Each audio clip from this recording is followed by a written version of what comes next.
कि सरकारी नौकरी में पहले वाली बात अब नहीं है। हाँ। मतलब पहले क्या होता था कि सरकारी नौकरी में पैसा आ जाता था, मेहनत कम था। अब क्या है कि आप अभी देख सकते हैं एजुकेशन सेक्टर में ऐसा नहीं है कि मैं बहुत सुंदर दिखता हूँ और ऐसा भी नहीं है कि मेरा कॉलेज बहुत सुंदर दिखता है। मेरा काम इतना सुंदर है कि लोगों का विश्वास इतना बढ़ा है। मान लीजिए BCA के लिए 3 लाख रुपए पटना में खर्चा होता है, तो उनको जो मान्यता है वो कहाँ से है। लेकिन हम PTM इसलिए करते हैं कि जो बच्चे आ ही नहीं रहे पढ़ने, ठीक है, और उनको कल BCA की डिग्री मिल जाएगी, ठीक है, तो उनका तो नौकरी नहीं होगा। दोस्तों, आजकल का ज़माना तकनीकी शिक्षा का है, आजकल का ज़माना प्रोफेशनल एजुकेशन का है। अगर हम लोग बात करते हैं अपने सोसाइटी में तो वही परंपरागत शिक्षा पद्धति की बातें हमेशा होती हैं। सिंपल सा अगर किसी को डिग्री लेना होता है तो वो BA MA इत्यादि जो नॉर्मल हम लोग लेते आ रहे हैं, हमारे समाज में जो देखा देखी वाली स्थिति रहती है उसी को देख के हम लोग डिग्री लेते हैं। लेकिन मैंने कहा कि आजकल ज़माना प्रोफेशनल एजुकेशन का है और हम लोग तकनीकी शिक्षा को लेते हुए अपने जीवन में बहुत आगे जा सकते हैं। नमस्कार, मेरा नाम है अभिषेक अरुण और इस वक्त आप सुन रहे हैं रेडियो मयूर 90.8 FM, सुने अपने दिल की आवाज़। और साथ ही साथ हमारे इस प्रोग्राम को आप देख रहे हैं छपरा पोस्ट पर भी और हमारे दूसरे सोशल मीडिया प्लेटफॉर्म्स पे। जैसा कि आपको पता है कि हम लोग अलग अलग एपिसोड्स में अलग अलग अतिथि के साथ अलग अलग विषयों के साथ हम लोग उस पर बातें करते हैं, चर्चा करते हैं और आपको आपके सवालों के जवाब देने की कोशिश करते हैं। और हमें रेडियो मयूर पे अक्सर आपने सुना होगा कि हम लोग स्वास्थ्य और शिक्षा को लेके काफ़ी सारे प्रोग्राम्स करते हैं और काफ़ी सारे कार्यक्रम्स में अतिथियों को बुलाते हैं।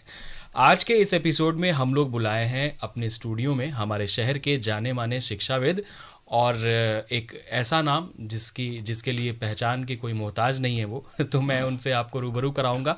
हमारे बीच में स्टूडियो में मौजूद हैं सुधाकर भारद्वाज जी, जो कि विद्या विहार कॉलेज चलाते हैं और काफ़ी ज़्यादा अपने काम को लेके बहुत ज़्यादा सीरियस हैं और शिक्षा जगत में एक जाना माना नाम है। सर, आपका बहुत बहुत स्वागत है। जी नमस्कार, बहुत बहुत धन्यवाद अभिषेक जी, और आपने कीमती समय में से मेरे लिए कुछ समय निकालने के लिए धन्यवाद आपका सर, क्योंकि आप भी काफ़ी बिजी रहते हैं और हम लोगों ने अक्सर रेडियो पे एजुकेशन को लेके और हेल्थ को लेके काफ़ी सारी बातें की हैं और आपके साथ भी हम लोगों ने कई दिनों पहले कुछ एपिसोड्स भी किए थे और विद्या विहार कॉलेज जिस चीज़ के लिए जाना जाता है उस चीज़ के लिए हम लोगों ने अक्सर बातें की भी हैं। और मैं इधर सोच रहा था कि क्यों ना एक बार फिर से हम लोग चर्चा करें, और जैसे कि मौसम भी आ रहा है अभी, चूँकि हमारे यहाँ जो फरवरी मार्च के बाद का जो सीज़न होता है वो एग्ज़ामिनेशन, पढ़ाई लिखाई, एडमिशन का एक मौसम होता है। तो इसमें हम लोग कुछ एजुकेशन से रिलेटेड कुछ ऐसी बातों पे चर्चा करें जो कि आपका एक्सपर्टाइज़ है। आपका एक्सपर्टाइज़ है प्रोफेशनल एजुकेशन, आपका एक्सपर्टाइज़ है टेक्निकल एजुकेशन। और शहर की जो स्थिति है, JP यूनिवर्सिटी जो हमारे यहाँ की जो यूनिवर्सिटी है उसकी जो हालत है वो सभी जानते हैं और उसके लिए मैं उस पर ज़्यादा बातें नहीं करूँगा। लेकिन फिर भी हम लोग आज जानेंगे प्रोफेशनल एजुकेशन के महत्व को।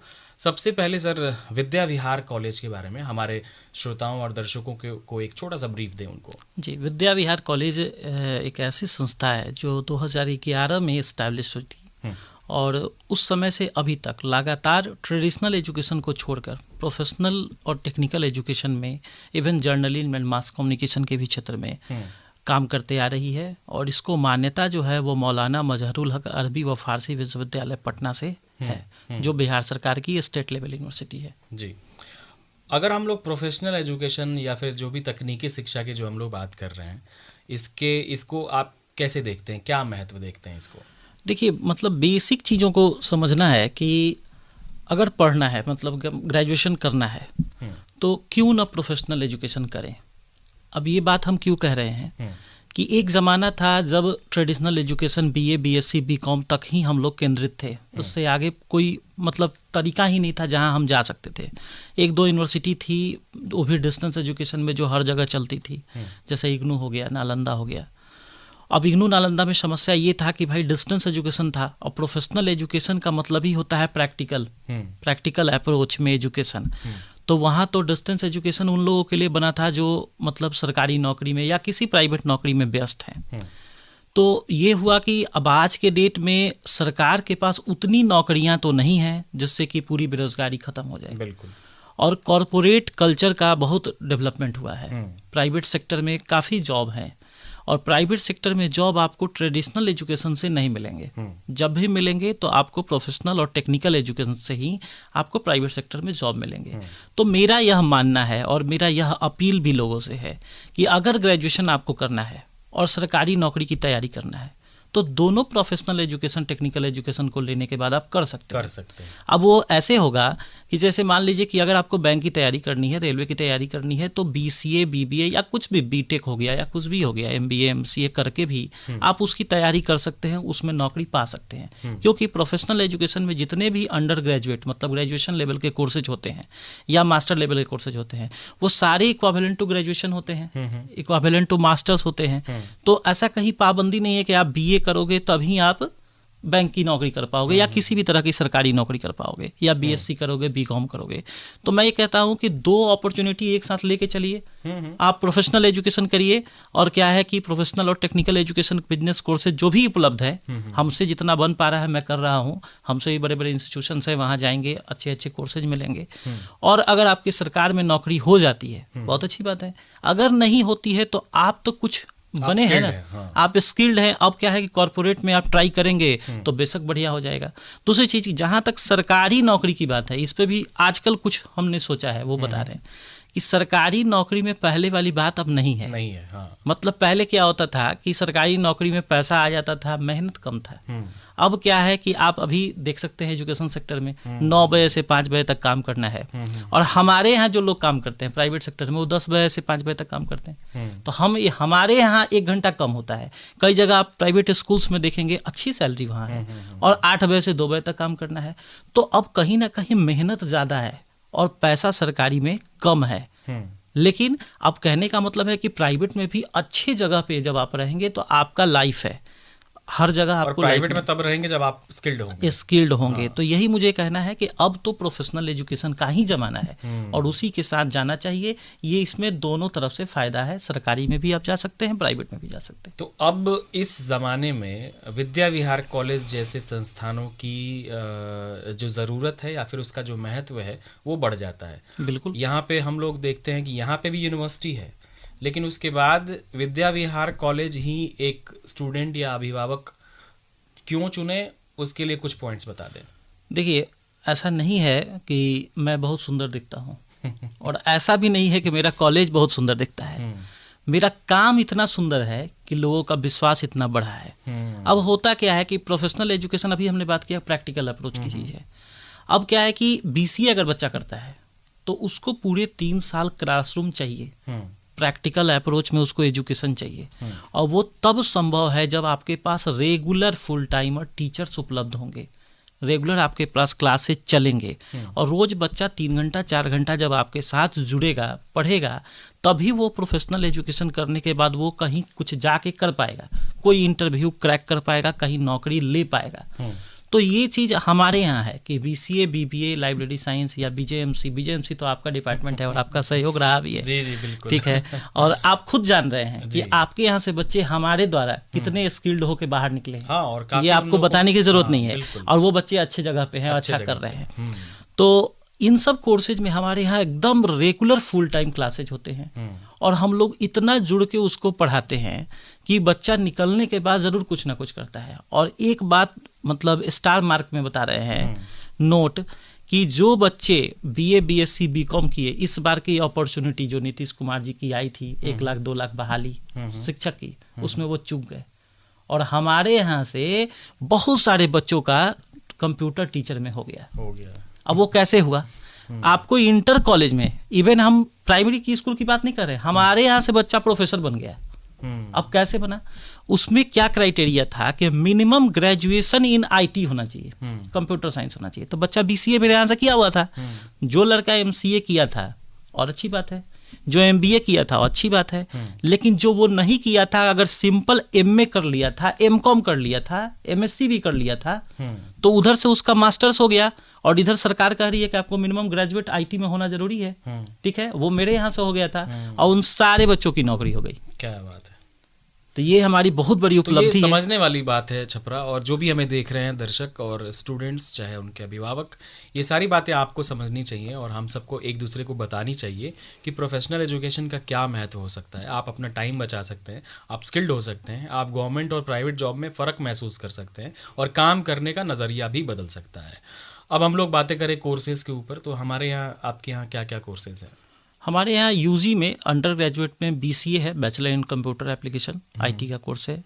Bachelor in business administration BBA है, मैनेजमेंट का कोर्स है। Bachelor in journalism and mass communication, mass media का, पत्रकारिता का कोर्स है। और एक bachelor in library and information science course है, जो लाइब्रेरियन के पोस्ट पे जो बहाली होती है उसके लिए वो कोर्स है। काफ़ी डिमांडिंग है। अभी भी कल परसों में नोटिफिकेशन एक आया था जिसमें 7,000 लाइब्रेरियन की बहाली होने वाली है। ठीक है, और ये तो 7,000 कुछ नहीं है, जो कंप्यूटर टीचर में बहाली हुई है वो आप तो देख ही रहे हैं, आपको बताने की जरूरत नहीं है। अभी 1 लाख अभी और बहाली आने वाली है। तो 2 चरण में बहाली हो गई है, तीसरे चरण में बहाली आने वाली है। मतलब ऐसा एक भी स्कूल नहीं बचेगा जहां कंप्यूटर लैब नहीं होंगे और जहां कंप्यूटर टीचर नहीं होंगे। अब वो तभी संभव है जब आप IT के क्षेत्र में एजुकेशन करेंगे और कम से कम डिग्री लेवल तक, कम से कम BCA करना होगा, BSc IT करना होगा, DCA टैली सब करने से नहीं होगा। इन सब से कुछ नहीं होता है। तो आप समझ जाइए, और हमारे पास अपॉर्चुनिटीज़ भी बहुत सारी आने वाली हैं। जैसा कि सर ने बताया, कई सारी बहालियां आने वाली हैं, तो उसके लिए पहले से ही आप सतर्क रहिए, अलर्ट रहिए और अपने आप को स्किल्ड बनाइए। सर, अब थोड़ा सा हम लोग बातें कर लें यहाँ के सिस्टम के ऊपर और सोच के ऊपर। जैसे हम लोग अक्सर बातें करते हैं पेरेंट्स से, तो उनकी सोच यही रहती है कि नहीं, हम अपने बेटा बेटी में पैसा लगाएंगे तो उनको पटना भेज दें, दिल्ली भेज दें, तभी उनका लाइफ बन पाएगा। इस सोच पे आप कैसे कन्विंस करते हैं कि छपरा में उस तरीके की सिस्टम नहीं है, चाहे सुविधा नहीं है? देखिए, ऐसा है कि शुरुआती दौर में थोड़ी दिक्कत हुए थे। लोगों को बताना पड़ता था कि हम क्या है। आज के रेट में नहीं बताना पड़ता है, क्योंकि मेरा सीट हर साल फुल हो जाता है। काम हम लोग अच्छा कर रहे हैं तो अब माउथ टू माउथ एडवर्टीजमेंट हो गया है, लोग जान गए। लेकिन लोगों के लिए हम ये कहना चाहेंगे कि आप ये देखिए कि बाहर में जहां आप जा रहे हैं, मान लीजिए BCA के लिए 3 लाख रुपए पटना में खर्चा होता है, तो उनको जो मान्यता है वो कहाँ से है और मुझे जो मान्यता है वो कहाँ से है, इसको परखने की चीज़ है। जो वहाँ सर्विसेज मिल रहे हैं, अभी आप बच्चा को क्या सर्विस चाहिए? मेनली पढ़ाई। उसको क्लासरूम कंडक्ट पूरे साल पूरे सिलेबस को होना चाहिए अच्छे से, वो प्रॉपरली हो रहा है कि नहीं। अब जनरली गार्जियन के दिमाग में होता क्या है कि हम बड़े जगह पे जाएंगे, मतलब होता है ना, दूर का ढोल सुहावन लागे वाला बात जो है। तो हम लोग ये सब चीज़ तो हम लोग लोकल हैं तो जानते हैं, आम भाषा में बोलते हैं। तो हम लोग बोलते हैं। तो ये क्या है ना कि लोगों को लगता है ना कि ना पटना जाएंगे ना दिल्ली जाएंगे तो वहाँ ज़्यादा अच्छा होगा। लेकिन आप अपने रिक्वायरमेंट्स को तो मेजर करिए, देखिए कि आपको ज़रूरत क्या है। अगर जो ज़रूरत आपको है वो चीज़ अगर छपरा में उपलब्ध है तो क्यों नहीं यहाँ हम करें। और ये चीज़ अब मुझे बताने की जरूरत नहीं है, यहाँ के गार्जियन सब समझ गए हैं, और नहीं समझते तो 60 में 60 सीट हर साल फुल नहीं होता है। 2022 सेशन की परीक्षा नहीं हुई है, मैं बता रहा हूँ, स्पष्ट सबको बता रहा हूँ कि नहीं हुई है, लेकिन 2023 की सीट फुल है। और 24 में हम इस डर से एडमिशन नहीं ले रहे हैं कि भाई पहले 22 का 23 का एग्जामिनेशन हो जाए तब हम 24 में एडमिशन लेंगे। तो ये लोगों का विश्वास है और हमारा काम है, मेहनत है। आपको चैलेंजेस किस तरह से मिलते हैं? जैसे कि मान लीजिए आप जो काम कर रहे हैं उसमें बहुत तरह के चैलेंजेस आते होंगे, कठिनाइयाँ आती होंगी, कुछ ऐसा एग्जाम्पल आप? देखिए, कहेंगे तो लोगों को खराब लगेगा लेकिन कह रहे हैं, फिर भी कहेंगे, क्योंकि देखिए गलत चीज़ों का तो उस पर प्रहार करना जरूरी है, तभी समाज में सुधार आएगा। बिल्कुल बिल्कुल। तो कहना पड़ेगा। सबसे बड़ा चैलेंज क्या है ना कि यहाँ के लोग मान्यता जांच ही नहीं करते हैं। ये सही कहा, सबसे बड़ा चीज़ है। मान लीजिए कि विद्या विहार कॉलेज को मान्यता है तो आप जाके रजिस्ट्रार से मिल सकते हैं, ठीक है। हमारा जो मान्यता का पेपर है, परमिशन लेटर है, MOU है, उसको आप देख सकते हैं, समझ सकते हैं। हम लोग ऑफिस में उसको रखे हुए हैं सबके लिए कि आओ देखो समझो। क्या है कि बाहर की बहुत सारी यूनिवर्सिटियाँ, खासकर प्राइवेट यूनिवर्सिटी तो आप समझ सकते हैं कि सरकार का कोई नियंत्रण नहीं है, वो कुछ भी अनाप शनाप पैसा लेता है। हम लोग तो गवर्नमेंट यूनिवर्सिटी से हैं। वो यूनिवर्सिटी क्या है, counselling centre, admission centre, even कहिए तो ब्रोकर हर कोने कोने में बना दिया है। और उसका यहाँ से एडमिशन कलेक्ट करके कोई मेरठ ले जा रहा है, कोई जयपुर ले जा रहा है, कोई कहीं और ले जा रहा है, कोई अरुणाचल प्रदेश लेके चला जा रहा है। और स्थिति तब बन रही है कि जब क्या हो रहा है कि जब वेरिफिकेशन जा रहा है तो यूनिवर्सिटी वेरीफाई नहीं कर रही है। जैसे सरकार में नौकरी हो गई, अब वो क्या है कि सर्टिफिकेट मार्कशीट को फोटोस्टेट लगा के विभागीय लेटर बना के वो भेजता है यूनिवर्सिटी को, यूनिवर्सिटी उसको जवाब नहीं देती है, क्योंकि यूनिवर्सिटी गलत तरीके से तो कराई ही है।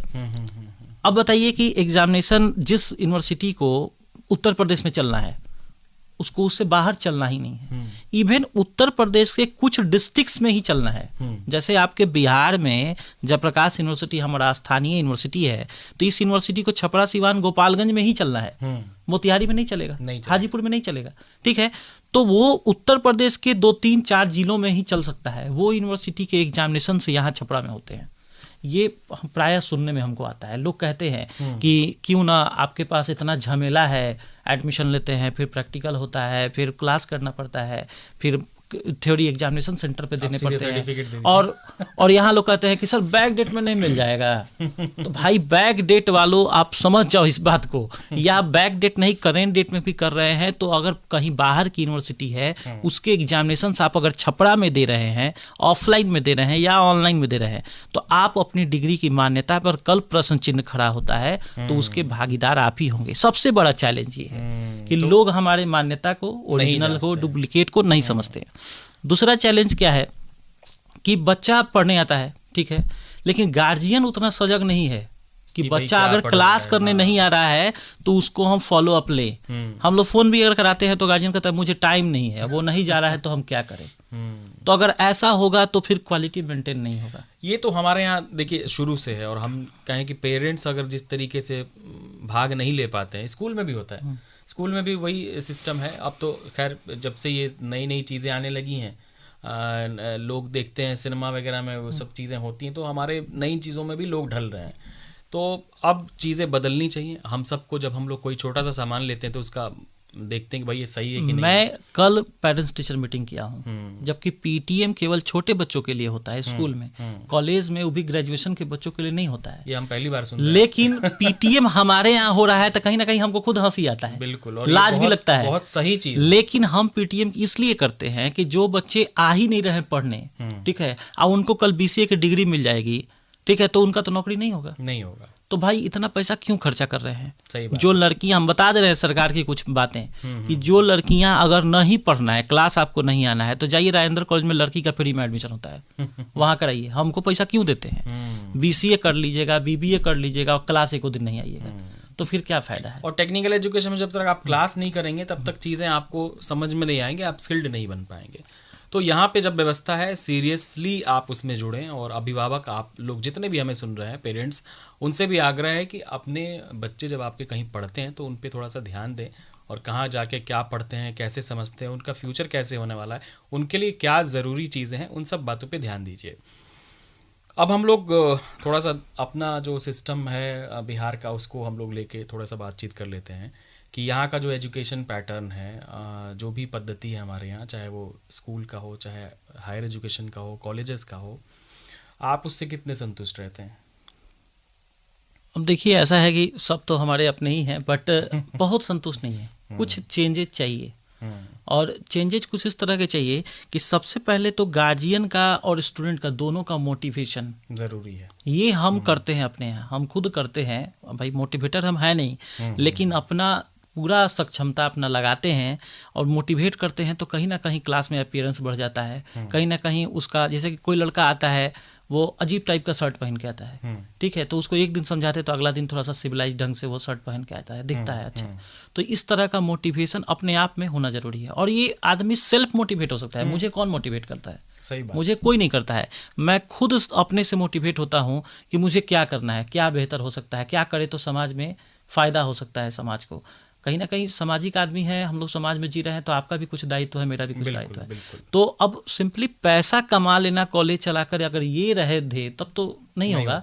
लेकिन अभी जो स्कूल सब चल रहे हैं, ठीक है, उन सभी स्कूल लोगों को हम यही कहेंगे कि भाई बच्चों के अपीयरेंस पर, अब हमारा ही बच्चा नहीं जाता है स्कूल, फिर भी कोई फ़ोन नहीं आता है, हाँ, कि भाई आपका बच्चा क्यों नहीं आता है, तो हम भी कमज़ोर पड़ जा रहे हैं वहाँ पे, हम भी उतने सजग नहीं हैं। लेकिन अगर फ़ोन आता, जैसे हमारे कॉलेज से लोगों को जा रहा है फ़ोन, हम लोग पीटीएम कर रहे हैं, उसमें बोल रहे हैं आप अपना पैसा क्यों बर्बाद कर रहे हैं एडमिशन लेकर, क्यों नहीं पढ़ने आते हैं, ये सब हम जब कर रहे हैं तो ये सारे स्कूल में होना चाहिए।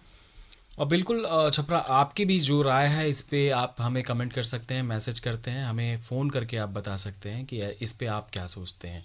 एक अक्सर हम लोग देखते हैं जब भी पढ़ाई लिखाई की बात होती है, नौकरी की बात होती है, तो सरकारी नौकरी और प्राइवेट नौकरी में अक्सर घरों में युद्ध छिड़ा रहता है।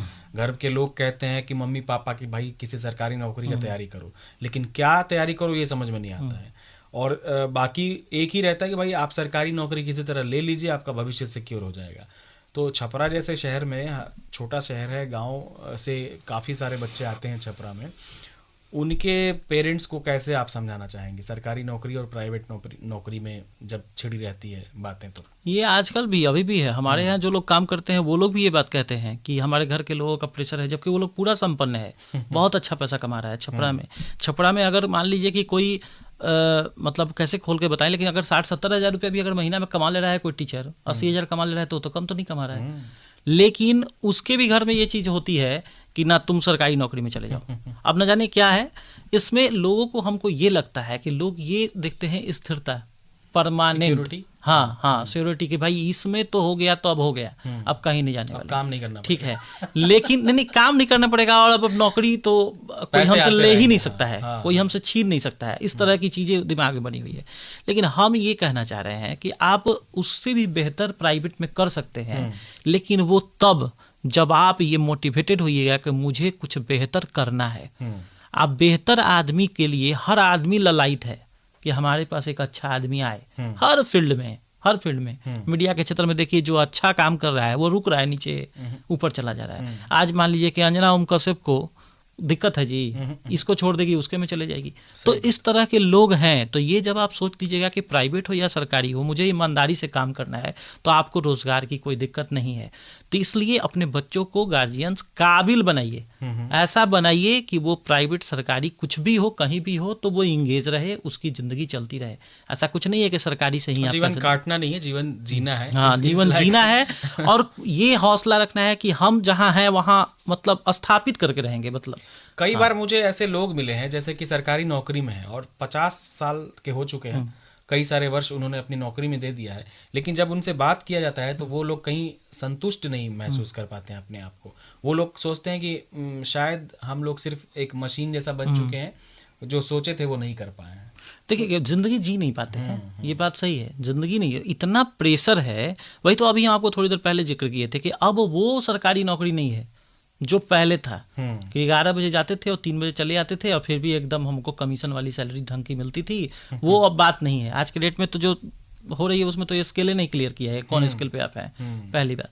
दूसरी बात, अब 9 बजे जाओ, 5 बजे आओ, और इतना सारा काम। अब देखो पेंशन की भी चीजें, हाँ, और दूसरी चीजें हैं कि अब मान लीजिए कि बेरोजगारी कहीं ना कहीं खत्म हो रहा है, कहीं ना कहीं खत्म हो रहा है। सरकार में नौकरियां आ रही हैं तो धीरे धीरे वो भी होगा, पे स्केल भी आएगा, आपकी सैलरी भी बढ़ेगी। कम से कम अभी सबसे बड़ा जो मुद्दा बेरोजगारी था, उसमें तो कुछ तो हो रहा है। बिल्कुल, हाँ, कुछ तो हो रहा है कि भाई लोगों को अब रोजगार मिल रहा है। तो ये चीजें तो हो रही है। अब लोग संतुष्ट इसलिए नहीं हो रहे हैं कि अब बाहर के लोगों का लाइफ स्टाइल देखते हैं तो उनको लगता है कि वो तो इतना अच्छा लाइफ जी रहा है और हम कहाँ पड़े हुए हैं। और सबसे बड़ा समस्या क्या है ना कि शिक्षक को क्या है ना कि बाकी और भी चीजों में उलझा दिया जाता है।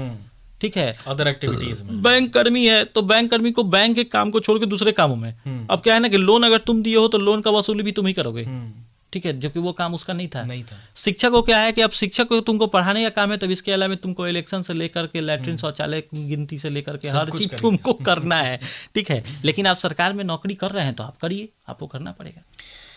चलिए, नया साल है और नए साल में विद्या विहार कॉलेज क्या नया कर रहा है अपने स्टूडेंट के बीच में? विद्या विहार कॉलेज तो अपने जगह पे अच्छा है, आपको बताने की ज़रूरत नहीं है। और हम लोग जितने भी कोर्सेज हमारे यहाँ हैं सब कोर्स फुल हो रहे हैं, सारे सीट, तो हम लोग बहुत अच्छा काम कर रहे हैं। अब विद्या विहार कॉलेज का एक नया विंग आ रहा है, विद्या विहार स्कूल। क्या बात है? हाँ, नाम थोड़ा क्लियर अभी नहीं है, विद्या विहार स्कूल है कुछ, और ये स्कूल अच्छा है, हाँ, नाम अच्छा, हाँ। तो इसी से रिलेटेड एक विद्या विहार तो हमारा है, वो तो ट्रेडमार्क है, रजिस्टर्ड है, तो वो रहेगा। और विद्या विहार के साथ उसमें जो भी जोड़ करके एक नया स्कूल, क्योंकि जनरली कई कार्यक्रम में हम गए हैं स्कूली बच्चों के साथ, जब बात किए हैं किसी कार्यक्रम में किसी को सम्मान देने में या कुछ भी करने में, हम देखे हैं कि वहाँ भी कुछ ज़रूरी है। अभी तो हम लोग बात कर रहे थे, तो क्योंकि हमारे पास तो बच्चे इंटरमीडिएट के बाद आते हैं, लेकिन इंटरमीडिएट तक जो उनको चाहिए Basic वो कहीं education। नहीं मिल रहा है, और मिल रहा है चाहे नहीं मिल रहा है, हम चाह रहे हैं कि उसमें भी अपना योगदान हम दें, क्योंकि हम जब इसी क्षेत्र में 10-12 साल समय अपना बिता दिए हैं तो अब इसी में रहना है, कुछ दूसरा नहीं करना है। तो अब सोच रहे हैं कि फाउंडेशन जो नौनिहाल है वहाँ से शुरू करें और उसको ऊपर तक ले जाएं, और समाज का कहाँ तक साथ मिलेगा ये हम भी नहीं जानते हैं, हमारी क्षमता कितनी है ये भी हम नहीं जानते हैं। ये बहुत अच्छा प्रयास आपका रहेगा और आने वाले समय में हम सब की तरफ से आपके लिए शुभकामनाएं। और श्रोताओं, मैं आपको बता दूं कि सुधाकर भारद्वाज जी राजनीति में भी थोड़ा इंटरेस्ट रखते हैं और ये उसमें भी कार्यरत हैं, और ये प्रदेश महासचिव हैं जदयू में श्रम एवं तकनीकी प्रकोष्ठ के। और शिक्षा के साथ साथ ये राजनीति के गलियारों में भी इनका आना जाना लगा रह रहा है, और वैसे भी सोशल मीडिया के पोस्ट से हमें लगातार इनकी तस्वीरें और ऐसे पोस्ट दिखते रहते हैं जो ये इस बात का इशारा करते हैं कि इन्हें राजनीति में भी रुचि है। तो एक शिक्षाविद होने के नाते आप जो राजनीति में जो इंटरेस्ट ले रहे हैं या फिर आगे बढ़ के लोगों की मदद करते हैं, तो कैसे बैलेंस हो पाता है? राजनीति को अक्सर दूसरे नज़र से देखा जाता है, तो उसमें आप कैसे बैलेंस करते हैं? देखिए, कहना ये है कि आप समझ सकते हैं कि सिस्टम में रहकर ही सिस्टम को ठीक किया जा सकता है। बिल्कुल सही। आप सिस्टम के बाहर से आप कहेंगे कि रेडियो मयूर बहुत खराब है, नहीं ठीक होगा। रेडियो मयूर को ठीक करना है तो रेडियो मयूर के अंदर आना पड़ेगा, तब वो ठीक होगा। तो राजनीति में आने का यही मेन मतलब कारण था। बहुत सारी चीज़ों को हम देखते थे और लोग ऐसे ही बाहर से कहते हैं कि ये गड़बड़ हो रहा है, ये सरकार गलत कर रही है। हम लोग मतलब पार्टी में है, जनता दल यू में है जिसकी सरकार है। इस पार्टी में होने का मेन कारण ये है कि इसी का रूल है, इसी का सरकार चल रहा है। और हम लोग जो हैं, जो भी प्रदेश में पदाधिकारी हैं या जो लोग जिला पे होंगे, पंचायत पे होंगे, जो भी कार्यकर्ता हैं, वो सारे पदाधिकारी एक तरह से समझिए तो संवाद वाहक हैं मुख्यमंत्री जी के, सरकार के। हम लोग कोई भी मीटिंग होता है तो वहाँ हम लोग अपनी बातों को कहते हैं। तो मुझे ये कहीं ना कहीं मेरे जहन में था कि सरकार तक कोई बात पहुंचाना है और सरकार उसको सुने। आप आम आदमी कहेंगे तो हो सकता है पहुंचे नहीं, पहुंचेगा भी तो उसको सुने लोग नहीं। तो एक मीटिंग जो कोर कमेटी की होती है, उस मीटिंग में हम प्रदेश पदाधिकारी हैं तो मेरी बात तो सुनी जाती है। तो वहाँ हम अपनी बातें रखते हैं कि भाई आपका ये योजना चल रहा है लेकिन इसका ढंग से संचालन नहीं हो रहा है, तो ये बात कहते हैं। तो कहीं ना कहीं मुख्यमंत्री जी को, प्रदेश अध्यक्ष जी को, उस डिपार्टमेंट के मंत्री को ये दिमाग में, जैसे आज ही शीला मंडल आने वाली हैं तो हम उनसे चाहें तो यातायात पर कुछ कह सकते हैं, परिवहन मंत्री हैं, तो हम कहेंगे तो उनके दिमाग में जाएगा, हो सकता है उस पर कोई एक्शन हो। तो राजनीति में आने का कारण था कि राजनीति को ठीक करना है, और अच्छे लोग जब आएंगे तभी राजनीति ठीक होगी। बाहर से हम कुछ भी बोलते रहें तो राजनीति नहीं ठीक होगी। ये बहुत अच्छी आपने बात कही कि जब तक अच्छे लोग, लायक लोग नहीं आएंगे इसमें तो वो ठीक नहीं हो पाएगी। मुख्य धारा की जो राजनीति होती है, जिसमें लोग हमेशा देखते हैं कि जो राजनेता जो बनते हैं, प्रतिनिधि बनते हैं, उस मुख्य धारा की राजनीति से भी जुड़ने का कोई प्लान आगे? बड़ा अजीब सवाल है ये, हर बार होता है। ऐसा है कि देखिए, राजनीति में हम आए, ठीक बातें इशारा करती हैं। जी, मैं बता दे रहा हूँ, मैं क्लियर करूँगा। अभी कुछ दिन पहले एक चैनल वाले ने भी बात पूछा था, फिर भी हम बताए थे। देखिए, हम राजनीति में आए, कहीं ना कहीं आप जैसे लोग ही कहे, ठीक है, कि सर आपको आना चाहिए। जैसे अब ये मेरा मुखरता, ठीक है, हम जो मुखर होकर कहीं बात रखते हैं किसी मंच पे, तो लोगों को लगता है कि अगर ऐसा आदमी किस्मत से सदन में चला गया तो वहाँ चाहे कहीं पार्टी के किसी वैसे पटल पे चला गया तो हो सकता है कुछ छपरा का उद्धार हो जाए। बिल्कुल ठीक है। तो आप जैसे लोग ही, कितने लोग हमको कहे तो मेरे अंदर प्रेरणा हुई, तो हम राजनीति में चले गए। अब जहाँ तक चुनाव लड़ने वाली बात है जो आप कह रहे हैं, ऐसा कुछ हमने सोचा नहीं है, अभी तक हमने कुछ नहीं सोचा, किसी प्रकार की कोई चुनाव मुझे नहीं लड़नी है। लेकिन अब समाज चाहेगा तो इस समाज के हम अंग हैं और इसी समाज के लिए हम जीते हैं। तो अगर कभी कोई चाहेगा तब तो मुझे करना पड़ेगा। पार्टी ही अगर चाह दे या आपको एमएलसी हम बनाएंगे तो हम मना नहीं कर पाएंगे। बिल्कुल, क्योंकि हम पार्टी में पदाधिकारी हैं। पार्टी के सेवा अगर 5 साल 7 साल 10 साल तक करते रहेंगे, हो सकता है अगर कुछ चाह दे तो कुछ भी हो सकता है, लेकिन अभी हमने कुछ ऐसा नहीं सोचा है। चलिए, इशारा काफ़ी होता है बातों को समझने के लिए, और फिलहाल हम लोगों ने काफ़ी सारे मुद्दों पे बातें कर ली हैं, और सर को भी आगे अपने कॉलेज और बाकी सब काम के लिए जाना पड़ेगा क्योंकि समय की कमी है। और हम उम्मीद करेंगे कि आपको आज की बातचीत बहुत अच्छी लगी होगी, और सर का भी बहुत बहुत शुक्रिया करेंगे कि आपने अपना कीमती समय निकाला हमारे श्रोताओं और दर्शकों के लिए। सर, नए साल पे एक इस एपिसोड के लिए आखिरी कोई संदेश देना चाहते हैं तो दे सकते हैं, उसके बाद हम लोग इस शो से विदा लेंगे। सबसे पहले तो कि आपसे बहुत पुरानी संबंध है, ठीक है। आप जब रेडियो मयूर की स्थापना किए हैं, शायद उस समय से हम आपके साथ हैं। हम आपको नहीं जानते थे कि आप बगल के हैं, रहने वाले यहीं के हैं। हमको लगा कोई बाहर का आदमी आया, कुछ छपरा को नया दे दिया, बहुत मन खुश था उस समय। बाद में जाने का ये लड़का यहीं का है। तो पहले तो आपको बहुत बहुत साधुवाद कि छपरा को एक नया चीज़ आपने दिया और इतनी जीवटता से आज तक इसको आप चला रहे हैं।